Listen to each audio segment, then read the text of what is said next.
அஸ்ஸலாமு அலைக்கும்.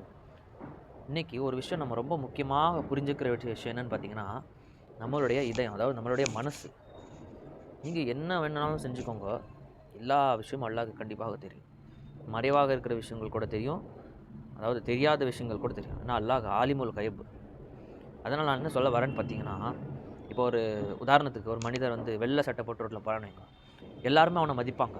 ஏன்னா அவன் பார்க்கறதுக்கு வெள்ளை சட்டை போட்டு அதில அழகாக இருக்கிறான். எல்லாருமே மதிப்பாங்க. அவனுடைய உள்ளத்தோட எண்ணங்கள் யாருக்கும் தெரியாது. இப்ப அதில வந்து அந்த சட்டையில வந்து சில கறைகள், அதாவது ஏதாவது ரோட்ல இருக்கிற சேறு, மேல இருக்க ஏதாவது காக்கா ஏதாவது ஆயி போயிடுச்சு. இந்த மாரி அழுக்கு, மண்ணு இந்த மாரி ஏதாவது இருக்கட்டும். ஒருத்தன் மதிக்க மாட்டான். ஏன்னா சட்டையில கறை இருக்குது, அசிங்கமாக இருக்கிறான் பார்க்கறதுக்கு மதிக்க மாட்டாங்க. இதே மாதிரி தான் உள்ளம் கூட ரொம்ப சுத்தமாக இருக்க வேண்டிய விஷயம். எதுக்குன்னு பார்த்தீங்கன்னா, அந்த உள்ள வந்து அல்லாஹ் கிட்ட வந்து நம்ம காமிக்கக்கூடிய ஒரு விஷயம். அல்லாஹ் எதையுமே வந்து அமல் அவ்வளோ ஈஸியா கபூல் செய்ய மாட்டான். இதயத்த பார்த்து தான் கபூல் செய்வான். அதாவது உங்களுடைய உள்ளத்த செக் பண்ணுவான் அல்லாஹ். சுத்தமாக இருந்துச்சுன்னு வச்சுக்கோங்க, அல்லாஹ் எல்லா அமலையும் கபூல் செய்வான்.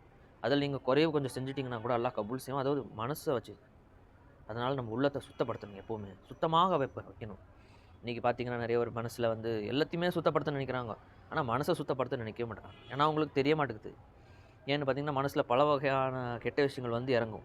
சைத்தான் அந்தந்த விஷயங்கள நம்மள ஏவி விடுவான். அதாவது அந்த ஆள பாரு இப்படி இருக்கிறாரு, இவரு பாரு இப்படி இருக்கிறாரு. பல வகையான யாரையாவது தப்பா சொல்லக்கூடிய எண்ணங்கள் நெறைய பேர் இருக்குது. பல சில பேருக்கு தப்பாக பெண்கள பார்க்கக்கூடிய பழக்கங்கள் இருக்குது. இது எல்லாத்தையுமே நம்ம உள்ளத்துலருந்து சுத்தப்படுத்தணும். அப்பதான் வந்து நம்ம அல்லாஹ் கிட்ட வந்து பெரிய மனிதனாக மாற முடியும்.